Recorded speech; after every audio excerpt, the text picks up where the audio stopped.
Le Premier ministre a présenté aujourd'hui une politique générale de l'État centrée sur des actions rapides pour redresser le social, la sécurité, la santé et l'éducation, en s'appuyant sur 6 axes majeurs allant des réformes institutionnelles à la transparence économique.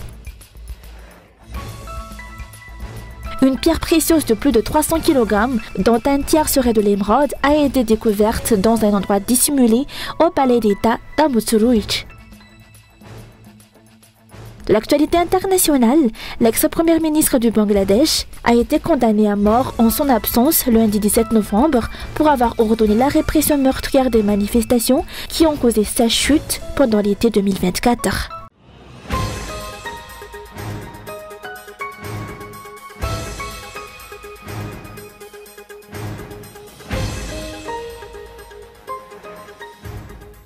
Le Premier ministre a présenté devant l'Assemblée nationale une politique générale de l'État axée sur un programme d'action rapide pour améliorer le social, la sécurité, la santé et l'éducation. L'objectif annoncé est de restaurer la confiance, d'assurer une gouvernance transparente et de lancer un développement cohérent.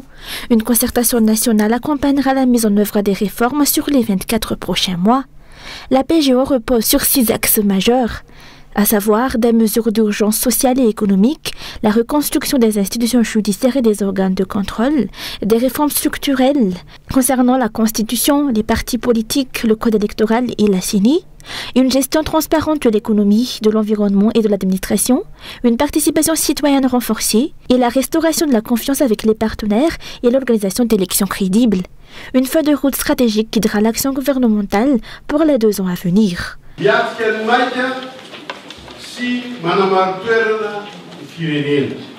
Sur l'urgence et la stabilisation du pays. Notre objectif numéro 1 est la prise de décisions rapides pour rétablir au plus vite la paix sociale, économique et institutionnelle. Sur le plan économique, il s'agit de stimuler le PIB et de garantir la résilience, notamment par la stabilisation du coût de la vie pour protéger le pouvoir d'achat. Il faut redonner de l'oxygène à l'économie en mettant fin au monopole de certains groupes sur les marchés publics et à l'impunité. Une enquête sera ouverte sur les détournements de fonds publics. L'utilisation des ressources publiques doit être transparente, intelligente et ciblée. Une politique d'austérité sera appliquée. Le délai d'exécution pourra être ajusté si nécessaire, conformément aux résultats de la concertation nationale.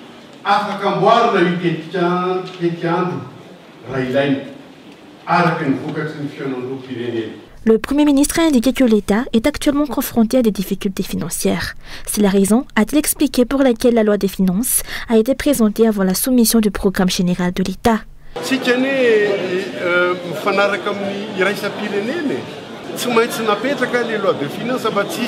Nous suivons les recommandations de la communauté internationale.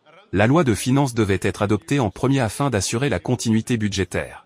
Normalement, le PGE précède la loi de finances, mais le délai constitutionnel d'ouverture de l'Assemblée nationale ne permettait pas d'attendre 3 mois ou davantage.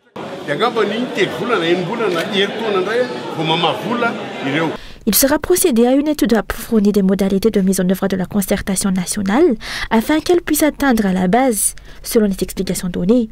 Cette étape sera réalisée durant les 6 premiers mois. Il est essentiel, selon le gouvernement, d'engager ce processus pour rétablir l'état de droit et sortir le pays de la crise. Le renouvellement du cadre électoral aura lieu durant les 6 mois suivants. 3 mois plus tard, un référendum sera organisé. Les élections font partie des secteurs qui seront réformés.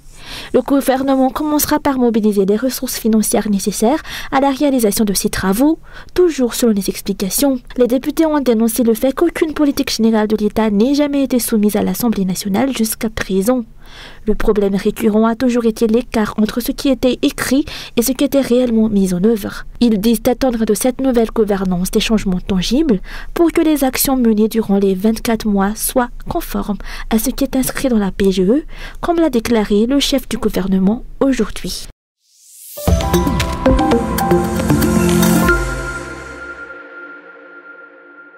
Une pierre précieuse de plus de 300 kg, dissimulée dans un recoin du palais d'État d'Amutsuruich, a été découverte aujourd'hui. Selon les premières constatations, un tiers de cette pièce serait constitué d'émeraude, l'une des pierres les plus rares et les plus recherchées au monde. Informé de la découverte, le chef d'État s'est immédiatement rendu sur les lieux. Les autorités affirment vouloir agir à faire transparence et s'engagent à restituer au peuple les richesses acquises par la ruse ou l'injustice.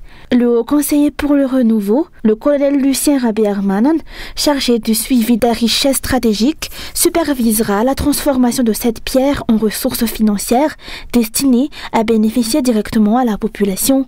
Une analyse technique déterminera d'abord la qualité de l'émeraude avant qu'une estimation officielle de sa valeur ne soit réalisée. La pierre sera ensuite vendue aux acquéreurs potentiels selon les résultats de l'évaluation. La pièce retrouvée au palais d'Ambusrouadj serait, selon les autorités, la plus grande émeraude jamais découverte à Madagascar.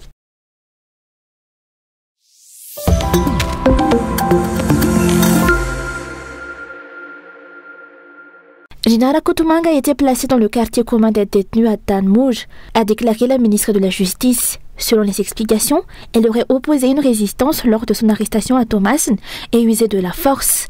Des membres des forces de l'ordre auraient été blessés. Pour cette raison, elle ne peut pas bénéficier d'un placement dans un quartier spécial à la prison d'Atanmouj et a été incarcérée avec les autres détenus.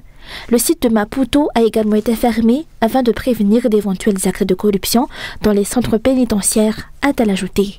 Potentiellement violente,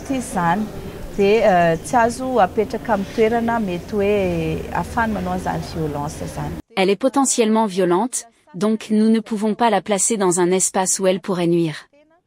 Les personnes susceptibles de fuir ou ayant un mauvais comportement ne peuvent pas bénéficier d'un traitement privilégié en prison, car cela augmenterait les risques d'évasion ou de dégâts matériels.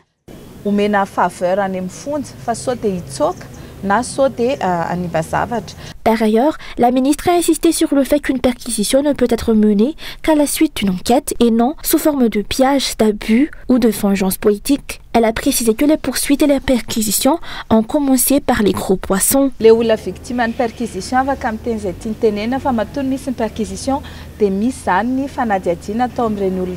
Les personnes perquisitionnées peuvent dire ce qu'elles veulent, mais si une perquisition a lieu, c'est qu'une enquête les vise. Souvent, tout part de plaintes signalant la présence d'armes ou d'argent destinées à créer des troubles dans certaines résidences. Si des armes ou des fonds sont saisis, comme lors de la dernière perquisition, c'est grâce à des renseignements sur des intentions de déstabilisation. Les autres personnes perquisitionnées sont impliquées dans des enquêtes pour blanchiment ou détournement d'argent. Lorsqu'une telle enquête est ouverte, les premières mesures consistent à effectuer les perquisitions et à geler les avoirs, afin d'établir l'inventaire des biens et de rassembler les preuves.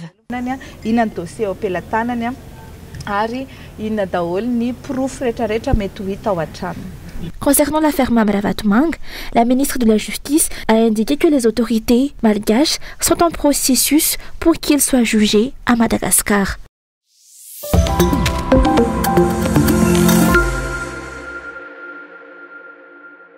Selon plusieurs députés, des arrangements auraient existé entre l'ancien régime et certains opérateurs économiques, ce qui aurait entravé la résolution de la crise énergétique. Parmi les exemples avancés figure l'absence d'installation de systèmes de stockage, c'est-à-dire des batteries, dans de nombreux parcs solaires à travers plusieurs districts. Cette situation aurait permis de préserver le marché des fournisseurs de carburant, dont la Tirama est la principale cliente. Les députés dénoncent ici une manœuvre délibérée favorisant les opérateurs pétroliers par la non-installation volontaire de batteries dans ces parcs solaires implantés sur l'ensemble du territoire. D'après eux, cette stratégie aurait touché la majorité des projets de parcs solaires mis en place sous l'ancien régime d'Andadzwil. Un parc solaire sans batterie, cela fait partie des choses étonnantes. On déploie un moyen de produire de l'électricité tout en maintenant une forte consommation de carburant, ce qui nous pousse à croire qu'ils ont fait exprès de ne pas installer de batterie. Or, ce sont les batteries qui permettent de stocker l'énergie la nuit. Beaucoup de députés s'interrogent et demandent des comptes. Selon ce que j'ai entendu, c'est une astuce pour préserver le marché du carburant. Car avec des batteries, la production des parcs solaires serait suffisante. Ces parcs sont fonctionnels, mais sans réserve faute de système de stockage. Normalement, avec des batteries, le parc ne devrait plus avoir besoin de groupes électrogènes la nuit. C'est un moyen de maintenir les dépenses en carburant.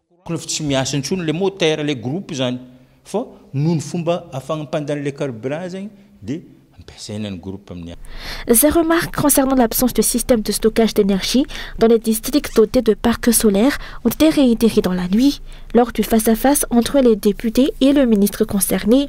Cette affaire révèle la manière dont l'ancien régime gérait ses installations, soulevant des questions de transparence et d'intérêts croisés.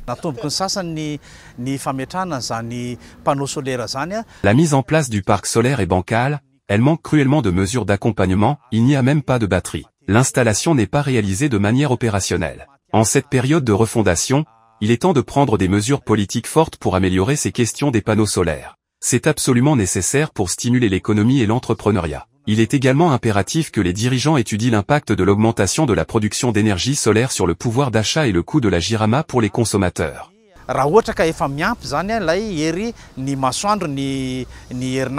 Outre les pertes économiques, la conséquence touche directement la vie quotidienne des citoyens, notamment à Atala, où les problèmes de sécurité sont quotidiens en raison des coupures fréquentes d'électricité.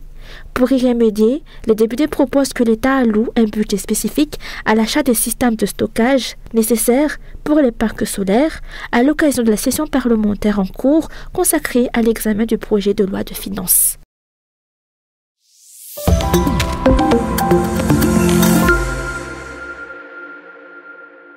La gestion de l'emprise Madarel n'a jamais été claire jusqu'à présent.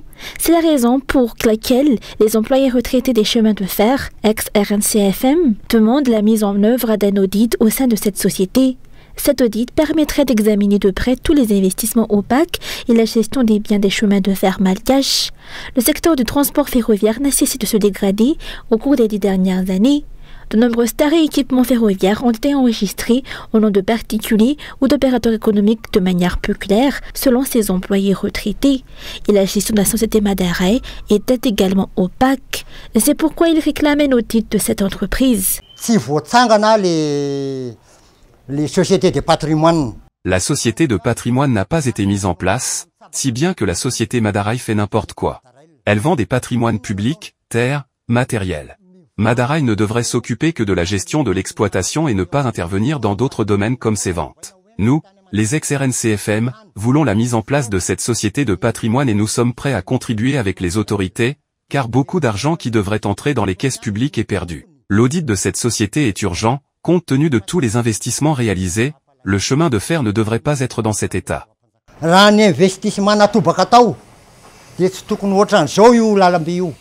Pour rappel, durant le régime précédent, aucun des droits statutaires des employés retraités de l'ex-RNCFM n'a été respecté.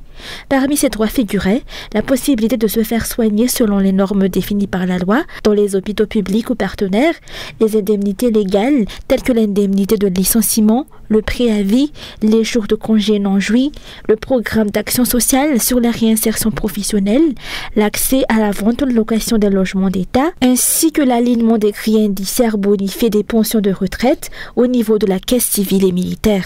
Le réseau ferroviaire, autrefois stratégique pour le pays, assurait une grande partie du transport de carburant, de chrome, de personnes, de conteneurs et de nombreuses autres marchandises.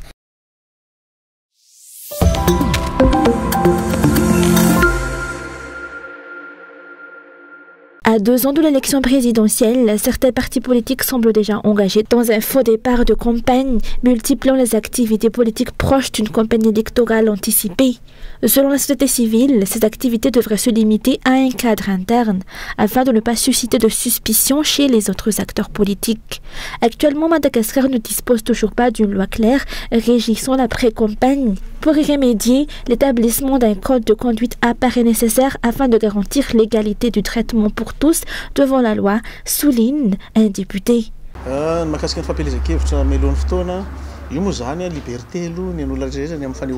C'est une question de liberté d'expression, mais il faut que cela soit encadré par la loi. 2 ans avant les élections, il est utile de partager des idées, mais il doit exister un cadre précis pour la pré-campagne. Lorsque la campagne officielle commencera, tout ce qui vise à séduire ou à amadouer les électeurs ne devrait plus être toléré, car cela s'apparenterait à de la corruption. Je pense que la politique générale de l'État, telle que présentée par le Premier ministre, a déjà la souplesse nécessaire pour intégrer les recommandations issues de la concertation nationale, et que ces éléments seront ensuite transposés dans la loi sur les élections avant, pendant et après. Cela est essentiel pour garantir l'état de droit et le véritable changement. L'attention est désormais portée sur la prochaine concertation nationale qui réunira toutes les forces vives du pays pour examiner les problèmes et identifier les solutions à mettre en œuvre afin d'assurer la transparence et l'équité des futures élections.